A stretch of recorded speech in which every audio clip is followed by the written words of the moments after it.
بسم اللہ الرحمن الرحیم۔ میں جتنا آئے وہ اس کا۔ اب جتنے بھی وہاں کے وزیر تھے، مشیر تھے، انہوں نے کہا پہلے تو بادشاہ خزانے کو ہاتھ لگانے نہیں دیتا تھا، آج اللہ اللہ کر کے خزانہ ہاتھ میں آیا ہے۔ کسی نے جھولی بھری، کسی نے جناب کپڑا بھرا، کسی نے جناب ہاتھ بھرے۔ قصہ مختصر یہ کہ ہر کسی نے اپنی استطاعت کے مطابق، طاقت کے مطابق لوٹا ہے جتنا وہ لوٹ سکتا تھا۔ ایسے ہی ہے، لوٹ کا سوٹ ہوتے ہی تب ہے جب موقع ملتا ہے۔ عام بندہ تو شریف بندہ اس کو بٹھا دو، لیکن بات تب کھلتی ہے جب کسی کو موقع ملتا ہے۔ آپ کو ذرا سبحان اللہ۔ جناب والا، جب ہر کسی نے اپنی جھولی بھر لی، اپنے کپڑے بھر لیے خزانے سے، تو ایاز وہیں کھڑا رہا۔ ایاز بادشاہ سلامت کے پاس کھڑا رہا۔ وزیر مشیر کہنے لگے او بھائی تو کیوں نہیں جاتا؟ آج تو موقع ملا ہے خزانہ لوٹنے کا، تو کیوں نہیں جا رہا؟ اس نے کہا تم اپنا کام کرو، میں اپنا کام کر رہا ہوں۔ تم اپنا کام کرو، میں اپنا کام کر رہا ہوں۔ انہوں نے کہا سمجھ نہیں آئی۔ انہوں نے کہا یہ بات تمہاری سمجھ میں آنے والی ہے بھی نہیں، لہذا تم اپنا کام کرو۔ حضرات محترم، ہر کسی نے خزانہ سمیٹا۔ بادشاہ سلامت نے جب دیکھا کہ ایاز میرے پاس کھڑا ہے، وہ خزانہ لوٹنے نہیں جا رہا، بادشاہ سلامت نے چپکے سے پوچھا او میرے غلام، او میرے کار خاص، تو کیوں نہیں جا رہا خزانہ لوٹنے کے لیے؟ اس نے کہا بادشاہ سلامت، آپ نے یہ کہا تھا کہ جو خزانہ جو جس کے ہاتھ میں آ گیا وہ اس کا، لہذا ہر کسی نے اپنی استطاعت کے مطابق اپنے اپنے ہاتھ میں وہ خزانہ لیا، لیکن میں نے ہاتھ رکھا ہے آپ کے کندھے پر۔ اعلان آپ کا یہ ہے کہ جس کے جو ہاتھ میں آیا وہ اس کا، لہذا ان کو وہ خزانہ مبارک، مجھے خزانے والا مبارک۔ تو جو میرا ہے تو میں بے سر و سامان ہی بھلا، تو جو میرا ہے تو میں بے سر و سامان ہی بھلا، للہ الحمد کہ میرا سر و سامان تو ہے۔ لہذا ساری کائنات کو بنانے والا جس کا محبوب ہو جائے، جو بندہ ساری کائنات کو چھوڑ کر صرف اللہ سے لو لگائے اسے اللہ کا ولی کہتے ہیں۔ ایاز سمجھدار تھا نا، اس نے کہا مجھے خزانہ نہیں چاہیے، مجھے تو خزانے والا چاہیے۔ یہ ہوتا ہے حقیقی عشق۔ ہمیں دنیا سے غرض نہیں، فقیر ہوتا ہی وہ ہے کہ جس کے دل سے حب دنیا ختم ہو جائے۔ فقیر ہوتا ہی وہ ہے کہ جس کے دل سے حب دنیا ختم ہو جائے، ہر چیز کو وہ ایک طرف رکھ دے، بس محبوب کی ذات اس کے سامنے ہو، اس کے پیچھے ہو، اس کے دائیں ہو، اس کے بائیں ہو، جدھر دیکھے محبوب کی ذات سامنے ہو، اسے اللہ کا ولی کہتے ہیں۔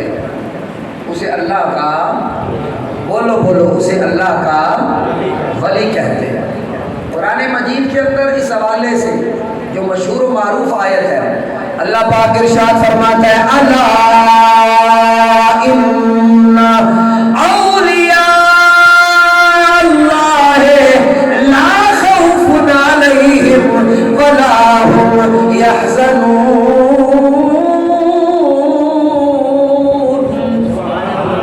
خبردار، بے شک اللہ کے ولی نہ انہیں کوئی خوف ہے نہ ہی کوئی غم ہے. نہ خوف ہے اور نہ ہی کوئی، بولو بولو، نہ ہی کوئی. اور غم اور خوف کب ہوتا ہے؟ مثلا میرے پاس کوئی بھی، مثلا یہ ایک گلاس ہے، یہ گلاس میرے پاس پڑا ہوا ہے، اب میرے پاس یہ موجود ہے، مجھے یہ خوف رہے گا کہ کہیں کوئی اٹھا کے نہ لے جائے، کہیں کوئی چرا کے نہ لے جائے، یہ خوف ہے. اور پھر جب کوئی لے جاتا ہے تو پھر دل میں غم آ جاتا ہے اس چیز کے تلف ہونے کا، اس چیز کے ضائع ہونے کا، اس چیز کے ختم ہونے کا. ہر وقت غم میں بندہ مبتلا رہتا ہے، یار وہ مجھ سے چیز چھن گئی ہے یا چوری ہو گئی ہے. اللہ فرماتا ہے جو میرے ہیں نا، جو ولی ہیں میرے، انہیں نہ کوئی خوف ہے اور نہ ہی کوئی غم ہے. یعنی نہ کسی چیز کے چھن جانے کا خوف ہے اور نہ ہی کسی چیز کے ضائع ہونے کا غم ہے، اس لیے کہ انہوں نے اپنا آپ میرے سپرد کر دیا ہے. آواز بلند کہیے سبحان اللہ.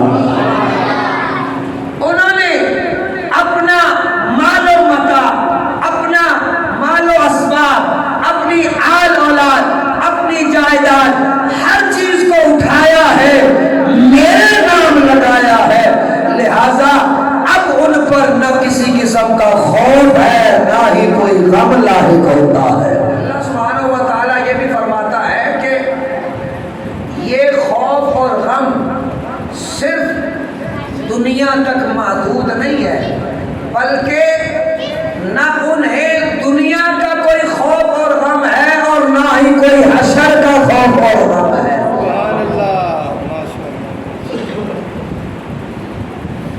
جب مجھے پتا ہو کہ وہ جو میرا یار دوست ہے نا وہی میرا جج ہے،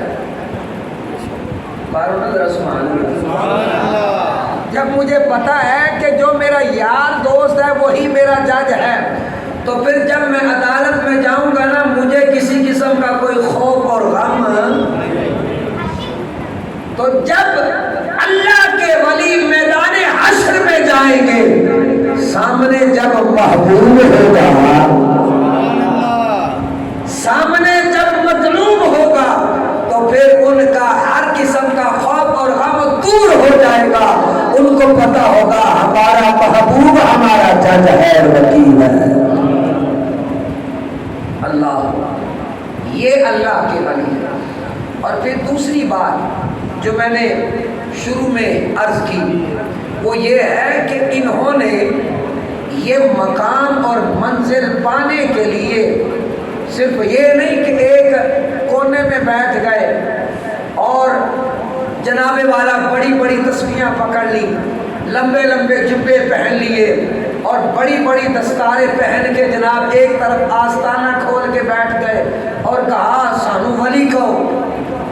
جی جس طرح عموماً رواج ہوتا ہے، انہوں نے اپنے چیلے، اپنے مرید اس طرح کے چھوڑے ہوتے ہیں کہ بھائی آؤ ایک دربار آپ کو دکھاؤں، ایک درگاہ آپ کو دکھاؤں، یا ایک شخصیت آپ کو دکھاؤں جو بڑا اللہ کا ولی ہے، اس کے پاس یہ ہے، اس کے پاس وہ ہے.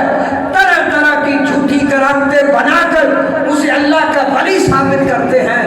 نا یہ گروہ وہ گروہ نہیں ہے. انہوں نے اللہ کی رضا کی خاطر، اللہ کو راضی کرنے کے لیے ساری رات اللہ کا ذکر کیا ہے. بلند آواز سے پکارو نا سبحان اللہ. اللہ پاک ارشاد فرماتا ہے والذین یبیتون لربہم سجدا وقیاما.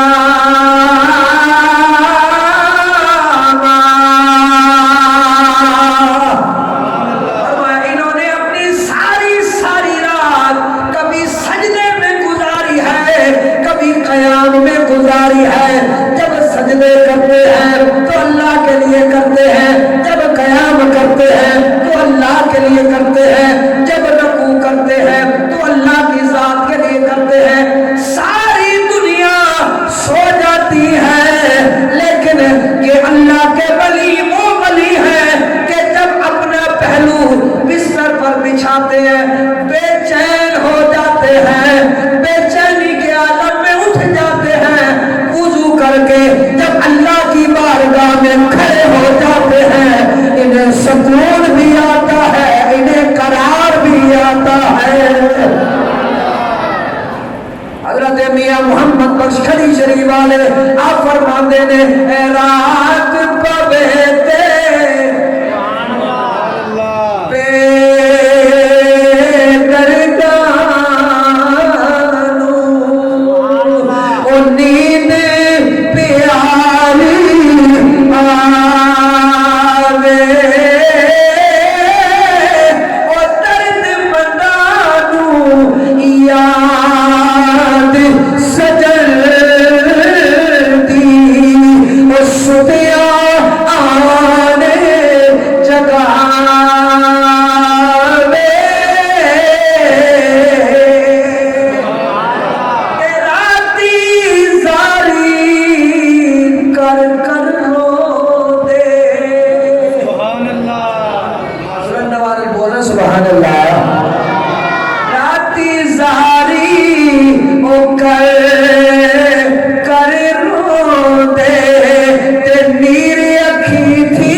چھپاتا نہیں ہے بلکہ بولو نا چھپاتا ہے، اپنے آپ کو ظاہر نہیں کرتا، اسے تو اللہ کا ولی کہتے ہیں۔ انہی کے بارے میں اللہ رب العزت ارشاد فرماتا ہے والذین یبیتون لربہم سجدا وقیاما، فرمایا یہی میرے وہ ولی ہے کہ جن کی ساری راتیں کبھی سجدے میں گزر جاتی ہے، کبھی قیام میں گزر جاتی ہے۔ اور پھر اللہ تبارک و تعالی ان کو مقام کیا عطا فرماتا ہے؟ مقام ان کا یہ ہوتا ہے کہ اللہ ان کو اپنا دوست بنا لیتا ہے۔ بلند آواز سے پکاریے سبحان اللہ۔ اللہ ان کو اپنا بولو نا اپنا دوست بنا لیتا ہے۔ اور مجھے آپ کو میرا خیال ہے وضاحت دینے کی ضرورت نہیں پڑتی، جو میرا دوست ہوگا نا وہ جہاں بھی جائے گا نا میرا پیار اس کے ساتھ ہوگا۔ سبحان اللہ بولو نا، آواز بلند بولو۔ میرا جو دوست ہوگا میری سپورٹ، میرا پیار، میرا خلوص اس کے ساتھ ہوگا، اس لیے کہ وہ مجھ سے پیار کرتا ہے، وہ مجھ سے اخلاص کے ساتھ رہتا ہے، اس کی نیت میرے حوالے سے صاف ہے، لہذا میں بھی اس سے پیار کروں گا۔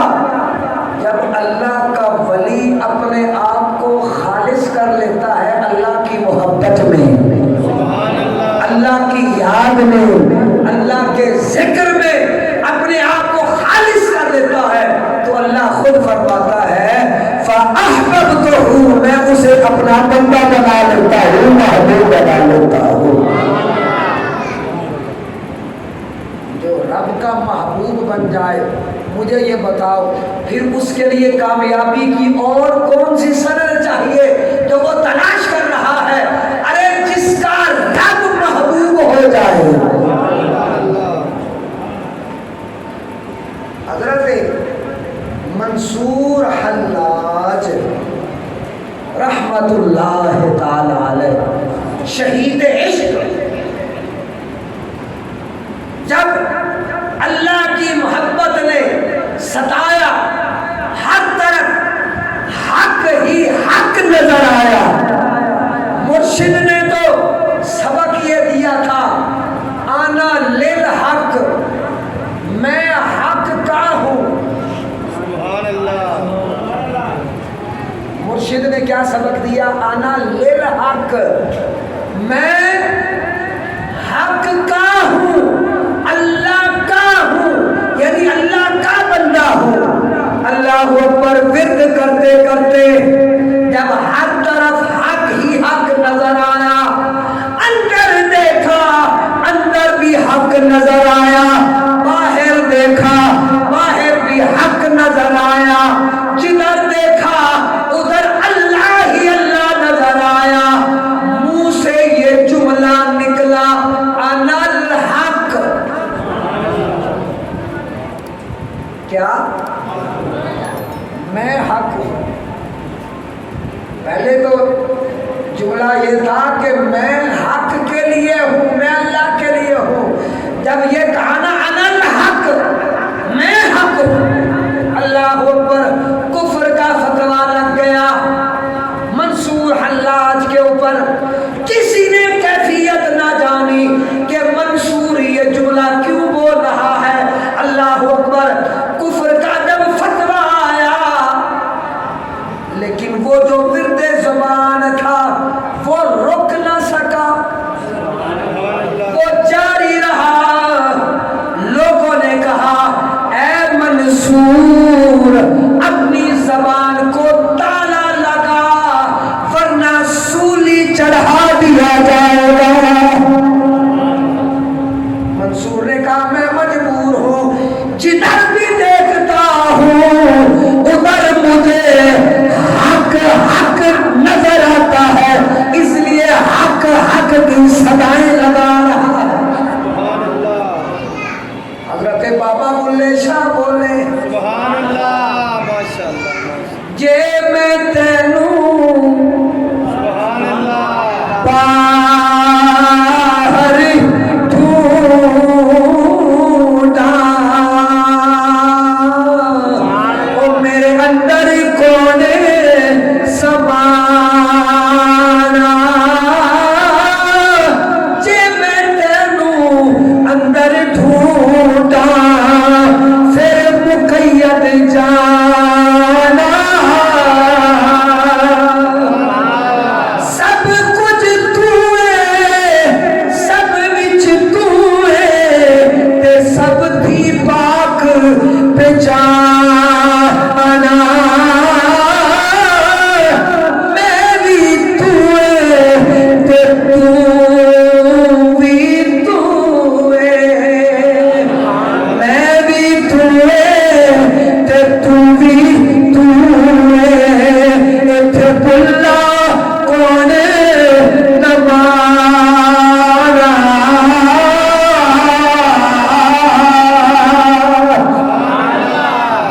بلے شاہ نے تو ایک مقام پہ آ کے احتیاط کی، لیکن منصور حلاج سے احتیاط نہ ہو سکی۔ اس نے انل حق کی جب صدائیں لگائیں، وقت کے قاضی نے کہا چڑھاؤ اس کو سولی پر، اس کو سولی پر چڑھاؤ، اس لیے کہ یہ بہت سے لوگوں کو گمراہ کرے گا، کفر کہہ رہا ہے۔ جب حضرت منصور حلاج رحمت اللہ تعالی علیہ آپ کو سولی کی طرف لے کر جایا جا رہا تھا، تو رستے میں بغداد والا شبلی دیوانہ مل گیا۔ سبحان اللہ، ماشاء اللہ، اس نے کہا سنا، اس نے کہا بس عشق، سبحان اللہ، عشق ہر طرف وہ نظر آتا ہے۔ اس نے کہا زبان کو چپ کرا لے، ہو سکتا ہے بچ بچاؤ ہو جائے۔ اس نے کہا نہیں، ہون تے بس ادھر ہی جانا ہے، سبحان اللہ، جدے نال لائیے ادھر ہی جانا ہے۔ سبحان اللہ، اس نے کہا سمجھ نہیں آئی۔ حضرت